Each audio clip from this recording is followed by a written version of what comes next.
Hello friends, my name is Kajal और आप सभी का स्वागत है मेरे चैनल पर।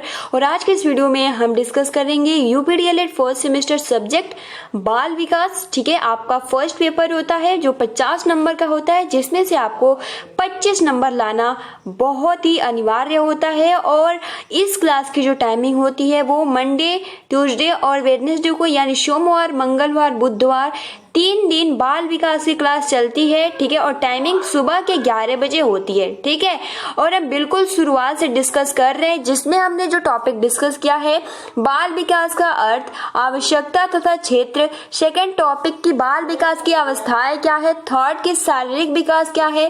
फोर्थ की मानसिक विकास क्या है। अगला संवेगात्मक विकास क्या है। और नेक्स्ट जो डिस्कस किए थे भाषा विकास। और उसके बाद सृजनात्मक एवं व्यक्तित्व का विकास, व्यक्तित्व परीक्षण, व्यक्तिक भिन्नता, कल्पना चिंतन और बाल विकास के आधार एवं उनको प्रभावित करने वाले कारक। और फ्रेंड्स, जैसे कि आप सभी को पता है कि हमने वंशानुक्रम शुरू कर दिया है, और जिसमें हमें डिस्कस करना है वंशानुक्रम के सिद्धांत, जो कि बहुत ही महत्वपूर्ण है। ठीक है, हमने बहुत ही अच्छे से एक सिद्धांत डिस्कस किया था। ठीक है, और जो उसके प्रतिपादक थे वो बीजमैन थे। ठीक है फ्रेंड्स, तो चलिए हम शुरू करते हैं। वीडियो को लाइक कर दीजिए और अपने फ्रेंड्स मित्रों को शेयर कर दीजिए। ठीक है, तो ये हमने यहाँ तक डिस्कस किया था। आप देख सकते हो हमने जो टॉपिक डिस्कस किया था, पहला सिद्धांत की बीज कोश का निरंतरता का नियम किसने दिया है, तो इसके जो प्रतिपादक है बीज कोश है। और इसमें जो बोला गया था सबसे महत्वपूर्ण, हमने ये जो स्टेटमेंट दिया था बीज कोश ने दिया था कि जो इसमें बीज होता है वो कभी नष्ट नहीं होता है, यानी ये एक पीढ़ी से दूसरे पीढ़ी तक हस्तांतरित होता रहता है। लेकिन इसके विरोध में B.N. झा ने लिखा है कि इस सिद्धांत के अनुसार जो माता पिता होता है केवल और केवल बालक का जन्मदाता न होकर वो केवल क्या हो जाता है, बीज कोश का संरक्षक हो जाता है। क्योंकि इसमें ये बोला गया है कि जो बीज कोश होता है वो कभी नष्ट नहीं होता है। ठीक है, जिसे वो अपने संतान को देते हैं। और बीज कोश जो होता है वो एक पीढ़ी से दूसरी पीढ़ी को इस प्रकार हस्तांतरित किया जाता है मानो एक बैंक से निकालकर दूसरे बैंक में रख दिया। ठीक है, तो ये हमने बहुत ही अच्छे से डिस्कस किया था जो वंशानुक्रम के सिद्धांत है, और बहुत ही महत्वपूर्ण है, आप इसको अच्छे से समझिएगा। ठीक है, तो पहला जो हमने डिस्कस किया बीज कोश का निरंतरता का नियम, जिसमें आपको यही याद रखना है कि इसके प्रतिपादक कौन है, बीजमैन। ठीक है, और बीज कोश निरंतरता का नियम है क्या, तो इसका नियम यही होता है कि इस नियम के अनुसार बालक को जन्म देने वाला जो बीज कोश होता है वो कभी नष्ट नहीं होता है। ठीक है, अब देखिए अगला जो आपका स्टेटमेंट, जो आपका सिद्धांत है वंशानुक्रम का, वो है समानता का नियम। अब समानता का नियम क्या है, यानी इस नियम के अनुसार जैसे माता पिता होते हैं वैसे ही उनकी संतान होती है। इस नियम को स्पष्ट करते हुए स्टेटमेंट मनोवैज्ञानिक ने दिया है, जिनका नाम है सोरेनसन। इन्होंने क्या अपना स्टेटमेंट दिया है, समानता का नियम। ये क्या होता है, समानता का नियम क्या होता है, तो ये जो होता है जैसे माता पिता होते हैं वैसे ही उनकी संतान होती है। इस पे अपना स्टेटमेंट जो दिया है वो सोरेनसन ने दिया है। क्या दिया है, तो इन्होंने जो दिया है कि बुद्धिमान माता पिता के बच्चे बुद्धिमान, साधारण माता पिता के बच्चे साधारण, और मंद बुद्धि माता पिता के जो बच्चे मंद बुद्धि होते हैं। ठीक है, इसी प्रकार शारीरिक रचना की दृष्टि से भी माता पिता के समान होते हैं। तो ये जो स्टेटमेंट दिया है ये सोरेनसन ने दिया है। आप इसको अच्छे से याद कर लीजिएगा। जैसे कि आज के वर्तमान समय में भी कहा जाता है, जैसे कि राजा का पुत्र ही राजा बनेगा, डॉक्टर का पुत्र डॉक्टर बनेगा, बट कुछ चेंजेस जरूर आ रहे हैं। ठीक है, तो फ्रेंड्स आप देख सकते हो समानता का नियम जो है बहुत ही महत्वपूर्ण है, और इसके संबंध में जो स्टेटमेंट दिया है वो सोरेनसन ने दिया है। और इन्होंने जो बोला है कि जो मतलब जिनका बुद्धि, जो माता पिता बुद्धिमान होते हैं उनके बालक भी जो होते हैं बुद्धिमान होते हैं, जो माता पिता सामान्य होते हैं उनके बच्चे भी जो होते हैं वो साधारण होते हैं, मंदबुद्धि के होते हैं। मतलब कि जो मंदबुद्धि माता पिता होते हैं उनके बच्चे भी मंदबुद्धि के होते हैं। जैसे उनकी शारीरिक रचना रहेगी माता पिता के, उसी प्रकार जो उनके बेटे या बेटी होंगी उसी प्रकार का होगा। तो ये आपका हो जाता है क्या, समानता का नियम, जिसके संबंध में सोरेनसन ने अपना स्टेटमेंट दिया है। पहला बीजमैन, दूसरा समानता का नियम, जो कि आप सभी को याद हो गया होगा। तीसरा जो टॉपिक है वो है विभिन्नता का नियम। ये क्या है, तो इस नियम के अनुसार बालक अपने माता पिता के बिल्कुल समान न होकर, यानी विभिन्नता का नियम, नाम से ही पता चल रहा है ना, विभिन्नता का नियम, यानी जो इसमें जो बालक होता है वो अपने माता पिता से बिल्कुल मैच नहीं करता, कुछ अलग होता है। इसी प्रकार एक ही माता पिता के बालक एक दूसरे के समान होते हुए भी बुद्धि, रंग और स्वभाव में एक दूसरे से भिन्न होते हैं। तो ये तो बिल्कुल बात सही है, ठीक है। तो भिन्नता का नियम प्रतिपादित करने वाले डार्विन तथा लैमार्क ने अनेक प्रयोग और विचारों द्वारा यह मत प्रकट किया है कि उपयोग न करने वाले अवयव तथा विशेषताओं को लोप और आगामी पीढ़ियों में हो जाता है और नव उत्पत्ति तथा प्राकृतिक चयन द्वारा वंशानुक्रम विशेषताओं का उन्नयन होता है। तो फ्रेंड, जो आपका विभिन्नता का नियम है इसको प्रतिपादित कौन कौन किए हैं? तो एक तो लैमार्क और दूसरा है डार्विन, ठीक है। तो ये आप सबको याद करना है। आगे बढ़ते हैं और चौथा जो है वो है प्रत्यागमन का नियम। ये क्या है? हमने समानता का नियम डिस्कस किया, ठीक है। इसके पहले हमने जो बीज मैंने दिया वो डिस्कस किया, उसके बाद विभिन्नता का नियम डिस्कस किया। फोर्थ जो आपका पॉइंट है, जो सिद्धांत है वंशानुक्रम का, वो है प्रत्यागमन का नियम। ये क्या है? तो इस नियम के अनुसार बालक में अपने माता पिता के विपरीत गुण पाए जाते हैं, यानी जो उनके माता पिता होते हैं उनका जो गुण होता है उससे बिल्कुल आप डिफरेंट यानी उल्टा होता है, ठीक है। और प्रत्यागमन शब्द का अर्थ विपरीत होता है, यानी आप विलोम कह सकते हो।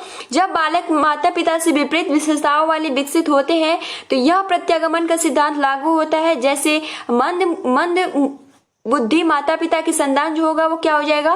प्रखर बुद्धि। और इस नियम के संदर्भ में विद्वानों ने भी निम्न धारणाएं प्रस्तुत की है। क्या धारणाएं प्रस्तुत की है? तो सबसे पहला पॉइंट, यदि वंश सूत्रों का मिश्रण सही रूप से नहीं हो पाता है तो विपरीत विशेषताओं वाले बालक विकसित होते हैं। सेकंड, की जागृत और सुसुप्त दो प्रकार के गुण वंश को निश्चित करते हैं।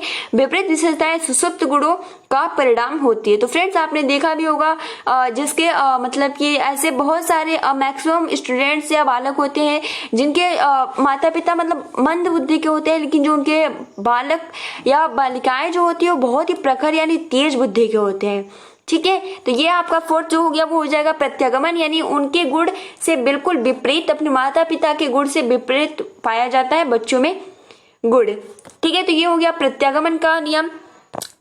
उसके बाद आपका फिफ्थ जो पॉइंट है वो है अर्जित गुणों का संक्रमण का नियम, यानी इस नियम के अनुसार माता पिता द्वारा अपने जीवन काल में अर्जित किए जाने वाले गुण उनकी संतान को प्राप्त नहीं होते हैं। यानी जो आपका अर्जित गुणों का संक्रमण नियम, यानी ये क्या कह रहा है कि जो आपका ये नियम होता है, जो भी माता पिता होते हैं अपने जीवन काल में अपने लाइफ में जो कुछ भी अर्जित किए होते हैं, जो कुछ भी गुण अर्जित किए होते हैं, बट वो जो अर्जित गुण होता है उनको उनके बच्चों को प्राप्त नहीं हो पाता है। इस नियम को अस्वीकार करते हुए विकासवादी लैमार्क ने लिखा है कि व्यक्तियों द्वारा अपने, सबसे महत्वपूर्ण है, लैमार्क ने इस पे अपना स्टेटमेंट दिया है अर्जित गुणों के संक्रमण का नियम। तो इसमें जो अपना स्टेटमेंट दिया है, क्या दिया है कि व्यक्तियों द्वारा अपने जीवन में जो अर्जित किया जाता है वह उनके द्वारा उत्पन्न किए जाने वाले व्यक्तियों को संक्रमित करता है। यानी यहाँ पे ये कहा जा रहा है कि जो भी व्यक्ति, ठीक है, जो भी व्यक्ति द्वारा अपने जीवन में जो अर्जित किया जाता है वो उनके द्वारा उत्पन्न किए जाने वाले व्यक्तियों को संक्रमित करता है। जैसे लैमार्क ने जिराफ की गर्दन का लंबा होना परिस्थितिवश बताया, लेकिन अब वह वंशानुक्रम हो चुका है, ठीक है। तो क्योंकि अब जब उसका आपने देखा भी होगा उसका गर्दन क्योंकि सबसे लंबी होती है, तो अब क्या जो उसका वंशानुक्रम सेम वैसे ही होता है। तो क्या यहाँ पे यही कह रहा है कि उनका अर्जित गुण भी क्या हो जाता है, एक संक्रमण का रूप ले लेता है और वैसे ही उसका वंश चला आता है, ठीक है। तो यहाँ पे यही बोला जा रहा है कि अर्जित गुणों के संक्रमण का नियम, यानी वैसे कोई परिस्थिति आ जाती है, जैसे जिराफ के थ्रू उन्होंने बहुत ही अच्छा डेफिनेशन दिया है, ऐसी परिस्थिति आ जाती है तो क्या होता है वो अपना जो गर्दन होता है लंबा कर लेता है, ठीक है। तो वो तो ऐसी परिस्थिति में वैसा उसको करना पड़ा, ठीक है, अपने आप को समायोजन करने के लिए। बट जो उसके वंश यानी जो भी उनके बालक होंगे वैसे ही आपने देखा भी होगा। तो फ्रेंड्स, यही इसका नाम है अर्जित गुणों के संक्रमण का नियम, जिसमें अपना स्टेटमेंट दिया है वो किसने दिया है? लैमार्क ने स्टेटमेंट दिया है, जो कि बहुत ही अच्छा है, ठीक है। और लैमार्क के इस कथन की पुष्टि मैकडूगल और पावलोव ने चूहे पर एवं हैरिसन ने पतंगों पर परीक्षण करके की है। और आज के युग में विकासवाद या अर्जित गुणों के संक्रमण या का सिद्धांत स्वीकार नहीं किया जा सकता। इस संबंध में वुडवर्थ ने लिखा है। देखिए वुडवर्थ ने भी स्टेटमेंट दिया है। इन्होंने क्या बोला है, तो वंशानुक्रम प्रक्रिया को अपने आधुनिक ज्ञान से संपन्न होने पर यह बात प्रायः असंभव जान पड़ती है कि अर्जित गुणों को संक्रमित किया जा सके। जैसे यदि आप कोई भाषा बोलना सीख ले तो क्या आप पैतृकों द्वारा इस ज्ञान को अपने बच्चों को संक्रमित कर सकते हैं? इस प्रकार किसी प्रकार की पुष्टि नहीं हुई। तो फ्रेंड जो वुडवर्थ ने क्या बोला, इन्होंने अपना जो स्टेटमेंट दिया है, इन्होंने ये बोला कि वंशानुक्रम की प्रक्रिया के यानी वंशानुक्रम के प्रक्रिया के अपने आधुनिक ज्ञान से संपन्न होने पर यह बात जो है वो प्रायः असंभव जान पड़ती है। जो कि जो लैमार्क ने दिया, इन्होंने वुडवर्थ ने कह दिया कि बहुत मतलब प्रायः असंभव जान पड़ती है कि जो भी अर्जित गुणों को संक्रमित किया जा सके। जैसे एग्जाम्पल के लिए आपने कोई भाषा बोलना सीख लिया तो क्या आप पितृकों द्वारा इस ज्ञान को अपने बच्चों को संक्रमित कर सकते हैं? इस प्रकार की किसी प्रकार की जो हो सकती मतलब पुष्टि नहीं हो सकती है। ठीक है, मतलब उसका एक प्रूफ नहीं है ना। तो ये क्लियर हो गया। अब देखिए अगला जो है वो है आपका मेंडल का नियम। अब मेंडल का नियम आपने पढ़ा भी होगा, साइंस में पढ़ा भी होगा, बायोलॉजी में पढ़ा होगा। तो इस नियम के अनुसार वर्ण संकर प्राणी या वस्तुएं अपने मौलिक या सामान्य रूप की ओर अग्रसर होते हैं। इस नियम को चेकोस्लोवाकिया, ठीक है, चेकोस्लोवाकिया के मेंडल नामक पादरी ने प्रतिपादित किया था और उसने अपने बगीचे में बड़ी और छोटी मटरें बराबर संख्या में मिलाकर बोई। उगने वाली मटरों में सब वर्ण संकर जाति की थी। मेंडल ने इस वर्ण संकर मटरों को फिर बोया और इस प्रकार उससे उगने वाली मटरों को कई बार बोया। अंत में उसे ऐसी मटर मिली जो वर्ण संकर होने के बजाय शुद्ध थी, जैसा कि निम्नलिखित रेखा चित्र से स्पष्ट है। आप देख सकते हो मेंडल का मटरों का प्रयोग यानी शुद्ध बड़ी मटर और शुद्ध छोटी मटर, तो वर्ण संकर मटर, फिर शुद्ध बड़ी मटर, वर्ण संकर मटर, शुद्ध छोटी मटर, तो 25%, 50% और 25%। इस प्रकार से मेंडल ने चूहों पर भी प्रयोग किया और पूर्व निष्कर्षों को प्राप्त किया। आपने सफेद और काले चूहों को एक साथ रखा, ठीक है, सफेद और काले चूहों को एक साथ रखा। इनके समागम से पहले काले चूहे उत्पन्न हुए, फिर वर्ण संकर चूहों को एक साथ रखा गया। इनसे सफेद और काले दोनों ही प्रकार के चूहे उत्पन्न हुए। मेंडल के प्रयोग से निम्न निष्कर्ष प्राप्त होता है। देखिए पहला ये जो कह रहा है कि मतलब कि आप कुछ चने के थ्रू जो इसने बड़ी और छोटी, इसके थ्रू भी आप बहुत ही आसानी से समझ गए होंगे। यहाँ चूहों के द्वारा भी उसने प्रयोग किया। क्या किया, एक सफेद चूहा और एक काला चूहा, ठीक है, दोनों को एक साथ रखा। उसके बाद क्या किया, इनके समागम से पहले जो काले चूहे उत्पन्न हुए, ठीक है, और उसके बाद फिर क्या हुआ कि फिर वर्ण संकर चूहों को एक साथ मतलब जिनका कलर एक जैसे था उनका एक साथ रखा गया और इनसे सफेद एवं काले दोनों ही प्रकार के चूहे उत्पन्न हुए। ठीक है, तो ये हो जाता है मेंडल के प्रयोग के निष्कर्ष का नियम। तो ये आपके एग्जाम में उतना नहीं पूछेगा, बस पूछ देगा मेंडल का नियम किसने दिया है या इसको प्रतिपादित किसने किया है। तो इस नियम को जो प्रतिपादित किया है वो क्या है, चेकोस्लोवाकिया के मेंडल नामक पादरी ने प्रतिपादित किया है। ठीक है, अब देखिए मेंडल का नियम प्रत्यागमन को भी स्पष्ट करता है, जैसे कि हमने प्रत्यागमन अभी डिस्कस किया, जिनका गुण जो होता है। उसके बाद बालक में माता पिता की ओर से एक गुणसूत्र आता है।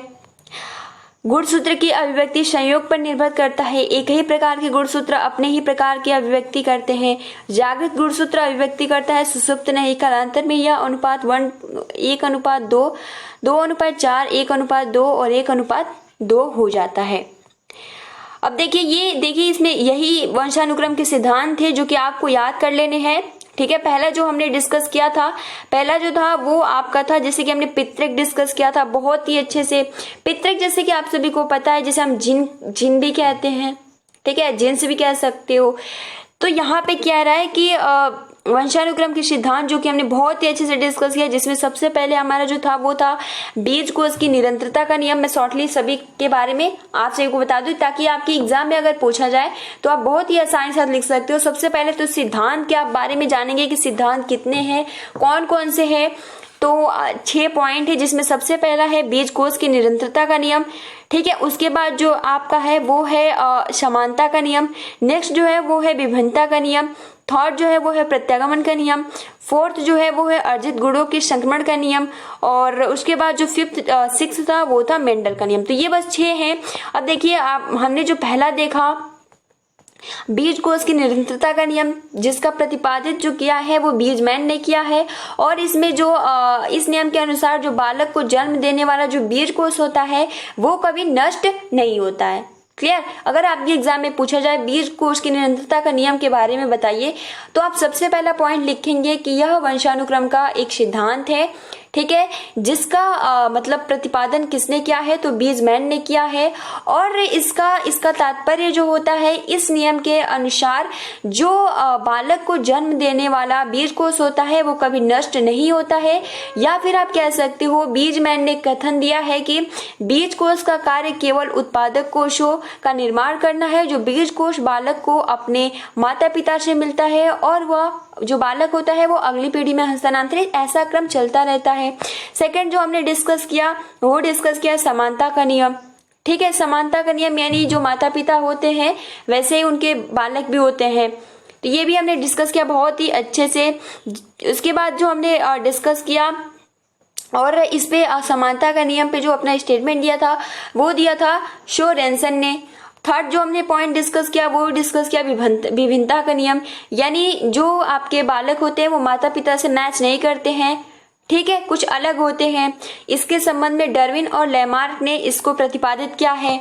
उसके बाद जो हमने डिस्कस किया प्रत्यागमन का नियम, यानी प्रत्यागमन का नियम जो होता है वो आपका माता पिता के गुणों से एकदम डिफरेंट होता है, उल्टा होता है। प्रत्यागमन मतलब होता है विपरीत।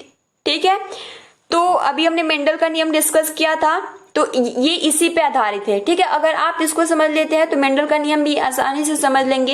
यानी जो प्रत्यागमन का नियम होता है, इस नियम के अनुसार जो बालक के अपने माता पिता होते हैं उनके गुणों से बिल्कुल विपरीत पाया जाता है। ठीक है, तो ये हमने समझ लिया। और यहाँ पे देखिए, इसमें जो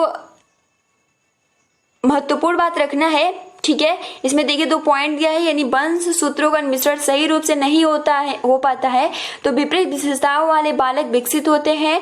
ठीक है, ये क्यों नहीं होता है, क्योंकि ये जो हमने प्रश्न ऐसा भी आ सकता है प्रत्यागमन के नियम में क्यों बालक अपने माता पिता के जैसे नहीं होता है, क्यों उनका गुण जो होता है विपरीत हो जाता है। तो इसका जो रीजन होता है वो यही होता है कि यदि वंश सूत्रों का सही से मिश्रण ना होता हो तो विपरीत विशेषताओं वाले बालक विकसित होते हैं। ठीक है, और जागृत और सुषुप्त 2 प्रकार के गुण वंश को निश्चित करते हैं, यानी जागृत और सुषुप्त 2 प्रकार के गुण वंश को निश्चित करते हैं। और विपरीत और सुषुप्त गुणों का परिणाम। देखिए, हमने डिस्कस किया अर्जित गुणों के संक्रमण का नियम, जो कि ऐसी स्थिति आ जाती है जब हम उसको मतलब समय अनुसार अपने आप को समायोजन करने के लिए ऐसा कदम उठाते हैं। ठीक है, और इसमें लेमार्क ने अपने स्टेटमेंट भी दिया था। अगला जो आपका पॉइंट जो था वो था मेंडल का नियम, तो ये भी हमने बहुत ही अच्छे से डिस्कस किया। तो फ्रेंड्स, आई होप ये आपको आसानी के साथ क्लियर हो गया होगा। अब हम कल के वीडियो में डिस्कस करेंगे बाल विकास पर वंशानुक्रम का क्या प्रभाव पड़ता है, जो कि बहुत ही महत्वपूर्ण है। ये भी पॉइंट जिसमें आपको याद करना है तंत्रिका तंत्र की बनावट, बुद्धि पर प्रभाव, मूल प्रवृत्तियों पर प्रभाव। ठीक है, मूल प्रवृत्ति कौन कौन से हैं, पलायन, जिसमें आपका पलायन, निवृत्ति, जिज्ञासा, युत्सा, आत्मगौरव, संवेग, भय, घृणा, आश्चर्य, क्रोध, ये भी क्या है, संवेग क्या है, मूल प्रवृत्ति है। तो आप इसको बहुत ही अच्छे से अब हम कल पढ़ेंगे। ठीक है, आज जितने भी हमने पॉइंट्स आप सभी को बताया ये आप अपने कॉपी में ज्यादा कुछ नहीं लिखना है, बस आपको इसके सिद्धांत के बारे में लिखना है। जैसे कि मान लीजिए हमने डिस्कस किया वंशानुक्रम के सिद्धांत का नियम 6 है, तो आप सबसे पहले तो लिख लेंगे समानता का नियम, विभिन्नता का नियम, इसको कौन प्रतिपादित किया, 1 से 2 लाइन, बस ज्यादा कुछ नहीं लिखना है, बस 1 से 2 लाइन। ठीक है, तो फ्रेंड्स, आई होप कि आपको सभी को ये वीडियो पसंद आई होगी। आज के लिए इतना ही। वीडियो को लाइक कर दीजिए और अपने फ्रेंड्स मित्रों को शेयर कर दीजिए। और जैसे कि आप सभी को पता है कि 12 बजे मॉक टेस्ट होता है।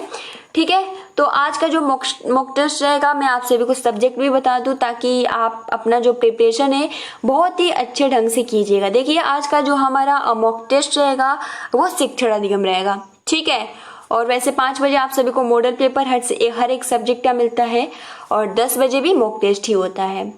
ठीक है, तो फ्रेंड्स आप सभी को प्रिपरेशन करने में कोई भी कमी नहीं करना है। ठीक है, बहुत ही अच्छे ढंग से प्रिपरेशन कीजिए।